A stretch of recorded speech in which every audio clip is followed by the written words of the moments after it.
Oh hi, today haven't done a video for a little while. We're at Devon Partnership Trust in Exeter, mental health unit, mental health services. There's a couple of things I need to pass comment on and point out at the start today. There has been sort of accusations in me being accused of my YouTube channel concerning mental health in Exeter and lack of support and lack of help and empathy for people suffering in crisis, that I'm trying to self-promote. I need to correct people on that. I'm not trying to promote anything for myself. I have no financial gains from this channel.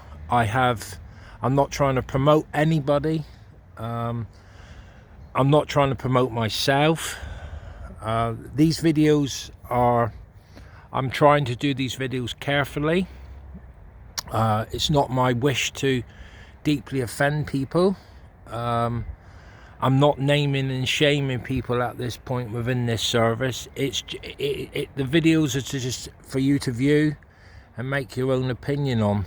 But the fact remains, everything in my videos, I've reviewed my videos and gone through them and thinking, can I do a different video, or should I edit it, or should I remove it and do a new one?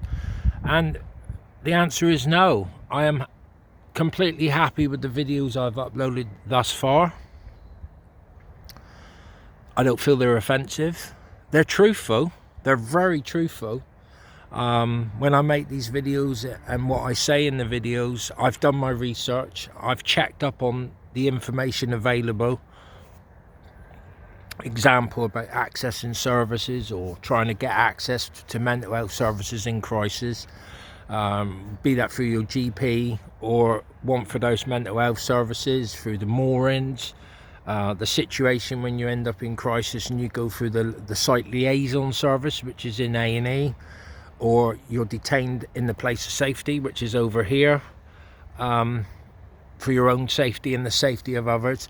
I've researched this thoroughly. It's all true. I don't feel I would want to retract anything from what I've said so far. So I just thought I'd clear that up with viewers. The situation is still going on, you know.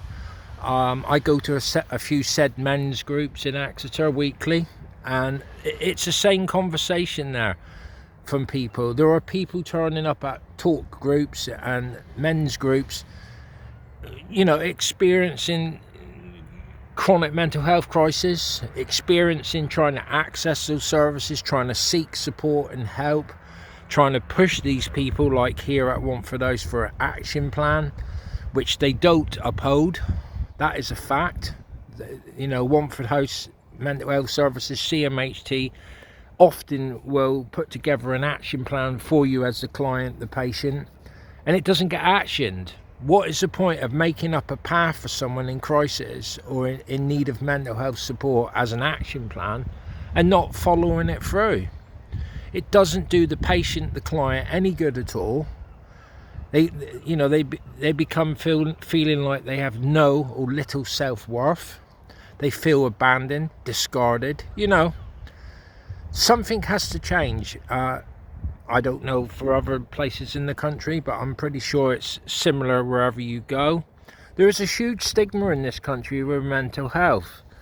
You know, you go through the process of being in crisis, you get diagnosed with mental health conditions which affects your life deeply and your family, yet you struggle. You have to all but beg these services and pressure your GP to get some support and help.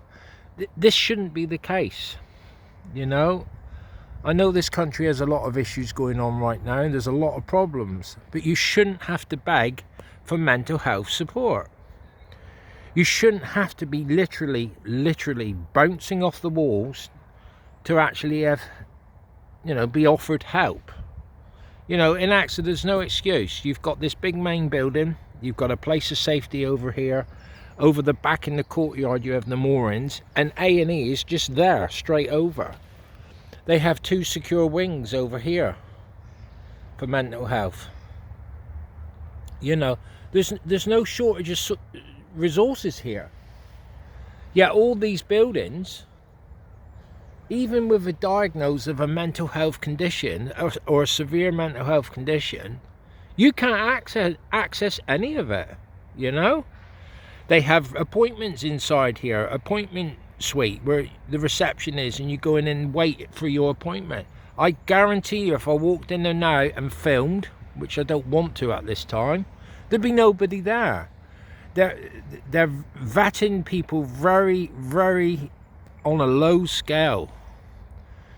You know, if you think there's 3 or 4 or 5 people waiting to be seen in there today, it's not true. It's just not the case. Yet you have all these cars, all these staff, they're all running around very busy, but what are they actually doing? What are they providing for you when you're in crisis, you know? They have builders that have put loads of scaffolding up on that end of the building there. There's plenty of money being spent here, you know? There's no excuse for it. Other than this country is in a mental health, there is a stigma with mental health, and it just seems like it's a chronic illness and affects you in a debilitating way, yet you can't get much help, or very little, unless you are literally bouncing off the walls and you get sectioned.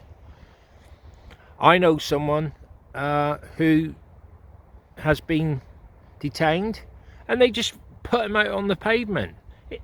This said person then went and harmed himself badly a few hours later.